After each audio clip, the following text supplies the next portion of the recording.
हाँ, 77 नंबर है सूत्र, 18वां प्रकरण है, जिसमें कहा ज्ञान से नष्ट हुआ है कर्म जिसका, ऐसा ज्ञानी लोक दृष्टि में कर्म करने वाला भी है, लेकिन वह न कुछ करने का अवसर पाता है न कहने का। हमें कह रहे हैं कि ज्ञान से नष्ट हुआ कर्म जिसका, ज्ञान से नष्ट हुआ है कर्म जिसका, ऐसा ज्ञानी लोक दृष्टि में कर्म करने वाला भी है, लेकिन वह न कुछ करने का अवसर पाता है न कहने का भी। इसमें कह रहे हैं कर्म तो ज्ञानी भी करता है वह अज्ञानी भी, किंतु दोनों के कर्मों में बाह्य अंतर न होते हुए भी भीतर बड़ा अंतर होता है।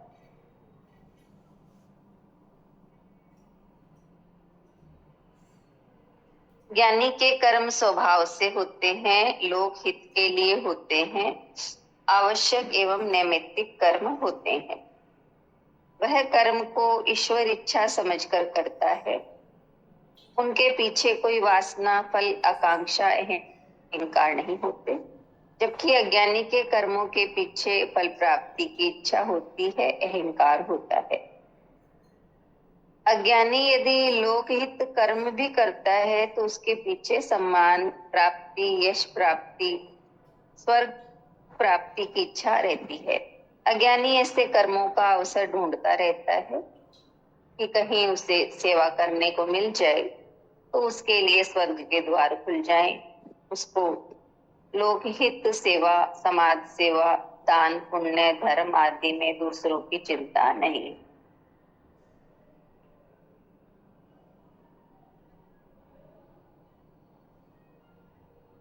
चिंता मात्र स्वयं के स्वर्ग प्राप्ति की है, जिसके लिए वो अवसर ढूंढता रहता है। किंतु अष्टावक्र कहते हैं कि ज्ञान से कर्म नष्ट हो जाते हैं, फिर ज्ञानी को कर्म करने की आवश्यकता नहीं होती। किंतु ऐसा ज्ञानी भी लोक दृष्टि से कर्म करता है जो लोक हित में है। जिन्हें करना आवश्यक है वह कर लेता है। वह स्वर्ग प्राप्ति की दृष्टि से या फलाकांक्षा से कोई कर्म नहीं करता, न ऐसे कर्मों को ढूंढता ही है जिसका फल मिले, न वह ऐसा ही कहता है कि मैंने ऐसा किया है, क्योंकि उसमें अहंकार नहीं होता। यही कर्म की कुशलता है जिसे केवल ज्ञानी ही उपलब्ध होता है। इतना ही है लेसन, जिसमें हमें बताया है कि ज्ञानी अज्ञानी के बारे में, कि ज्ञानी भी कर्म करता है अज्ञानी भी करता है, लेकिन दोनों के कर्म में बाह्य कर्म में अंतर ना हो, लेकिन भीतर में बड़ा अंतर होता है। ज्ञानी के कर्म स्वभाव से होते हैं, लोकहित के लिए होते हैं। वो कर्म को भगवान की इच्छा समझकर करता है, उसके भीतर में कोई फल की इच्छा या अहंकार नहीं होता। और जबकि अज्ञानी में फल की इच्छा भी होती है और अहंकार भी होता है, और वो साथ उसके भीतर में लोक तो हित की इच्छा नहीं रहती। उसके अंदर में तो ये रहता है कि मैं सब सेवा के काम करूं तो मुझे स्वर्ग मिले। इसलिए अष्टावक्र जी यही कहते हैं कि ज्ञान से कर्म नष्ट हो जाता, तो ज्ञानी को कर्म करने की आवश्यकता ही नहीं होती। लेकिन ज्ञानी कर्म करता है तो लोक हित में करता है, उसे कोई स्वर्ग की इच्छा या फल की इच्छा नहीं होती, और ना ही उसकी अहंकार। नहीं है। नवीता बताइए क्या नंबर है इसका?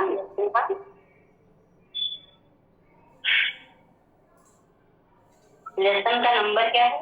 आवाज नहीं आ रही मेरे को माँ। 77।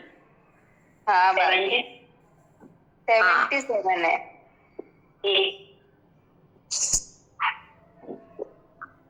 हरिओम। हाँ हरिओम। आज के सूत्र में बताया कि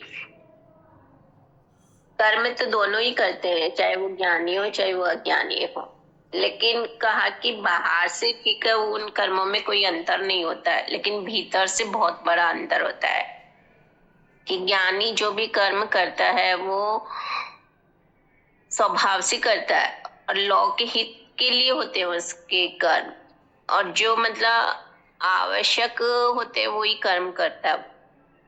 तो उसके पीछे उसकी न कोई वासना होती है, न कोई अहंकार होता है, न कोई फल की आकांक्षा ही होती है। और जबकि कहा कि अज्ञानी जो भी कर्म करता है उसके पीछे उसकी फल प्राप्ति की इच्छा रहती है।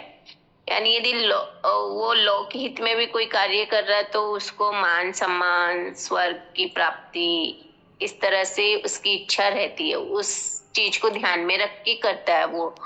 मतलब लोक हित को ध्यान में रख के लोक हित के कार्य नहीं करता, बल्कि अपने ही मान सम्मान की चाह, अपने ही मैं की पूर्ति, या अपने ही कि मुझे स्वर्ग मिलेगा इसलिए ये ऐसा कर रहा हूँ, तो उस दृष्टि से वो करता है। जबकि ज्ञानी को कहा कि ज्ञान होने से पूरे कर्म ही नष्ट हो जाते हैं, फिर भी वो केवल लोक हित के लिए कर्म करता है कि लोक दृष्टि को से लोक हित में कार्य करता है। तो वहां पे वो इस वजह से कार्य नहीं करता, कुछ कर्म नहीं करता कि उसको स्वर्ग मिले या कोई फल की इच्छा नहीं है कोई भी कर्म करने के पीछे उसके, और न यही कहता है कि मैंने किया, मैंने ऐसा किया, यानी अहंकार भी नहीं है उसमें। तो यही कहा कि यही ज्ञानी की अवस्था होती है, उसकी कर्म करने की कुशलता होती है। ये अंदर से कितना चेंज होता है, बाहर से देखने को एक जैसा ही कार्य लगेगा लेकिन अंदर का भाव बिल्कुल चेंज होता है। हरिओम। हाँ, बहुत अच्छा। किरण आंटी आप बताएंगी? जय गुरुदेव दीदी। हाँ, एक लोगों की दुनिया देख किया और भगवान देखे हिया। हिया मतलब हृदय में क्या सी भावना से कोई काम कर रहा है। दुनिया तो देखती है तो प्रशंसा करेगी उसको, और जो अज्ञानी है वो यही तो चाहता है, उसका उद्देश्य यही है कि मैं जो कर रहा हूँ उससे मुझे प्रशंसा भी मिले, और दूसरा उसे स्वर्ग, क्योंकि उसके अभी ज्ञान नहीं है ना, तो स्वर्ग नरक की उसने कल्पना कर रखी है। तो जैसा कल हमको बताया था ना इसी में कि कुछ लोग तो पहले से ऐसा काम कर देते कि जाते ही तो उनको तैयारी मिले, वो इसके लिए वो दान पुण्य भी करते हैं, कुछ भी अच्छा काम इसलिए करते हैं कि जाते उसे मिल जाए। तो जब तक अज्ञान रहता है तब तक दोनों बात रहती है कि मुझे आगे जाके मिले और दूसरा मेरी प्रशंसा हो। तो कहा ना मौका ढूंढते रहते हैं, अवसर के रे मेरे को अवसर मिला। जैसे हम देखते कई लोग बोलते हैं नहीं मैं तो भंडारे में जरूर दूंगी, मैं तो यहाँ जरूर दूंगी क्योंकि मुझे स्वर्ग मिलेगा या गुरुदेव मुझसे बहुत प्रसन्न हो जाएंगे। तो गुरुदेव ने एक बार कहा है कि जो ध्यावे सो भी पावे और जो नहीं ध्यावे सो भी पावे। तुम इस बात को नहीं समझोगे जब तक जुड़ोगे नहीं कि परमात्मा तुम्हारे ऊपरी ऊपरी पूजा उजा करो या दान पुण्य करो उससे थोड़ी खुश होता है। वो तो तुम्हारी भावना कैसी है, तुम भगवान को कितना ना मानते हो, तब वो जो करोगे ना तुम, तो लोक हिताय तो कर रहा है पर वो स्वांत सुखाए भी है। यहाँ क्या होता है, वो लोक हित के भी काम करता है तो उसके अंदर एक लालसा है प्रसिद्धि पाने की। जैसे अभी सुना था कि सिद्धि वाले हैं, कुछ प्रसिद्धि वाले हैं और कुछ शांति वाले। तो जो ज्ञानी है वो हर कर्म शांति के कारण कर रहा है, शांत होके कर रहा है, कोई उसके पीछे उसका ध्येय नहीं, उद्देश्य नहीं है, बस सहज में वो काम कर रहा है, मानवोचित काम कर रहा है। संत है तो संत अपने काम कर रहे हैं, संसार में आए हैं तो संत को नहीं चाहिए प्रसिद्धि, संत को नहीं चाहिए मेरा नाम हो। तो बस ये समझ में आया कि दोनों के देखने में तो कर्म लगते हैं, वो भी काम कर रहा है वो भी कर्म कर रहा है, परंतु ऊपरी तो उसका एक ही है परिणाम, और एक भाव अंदर का दोनों का एकदम अलग है। तो बस यही है कि अज्ञानी हमेशा किसी न किसी उद्देश्य को लेके कुछ ना कुछ उससे प्राप्ति करने के लिए कर रहा होता है। तो ख्याति हो कि वापस स्वर्ग हो, तो फिर वो एक बंधन ही हो जाता है, कर्म भी उसका बंधन हो जाता है।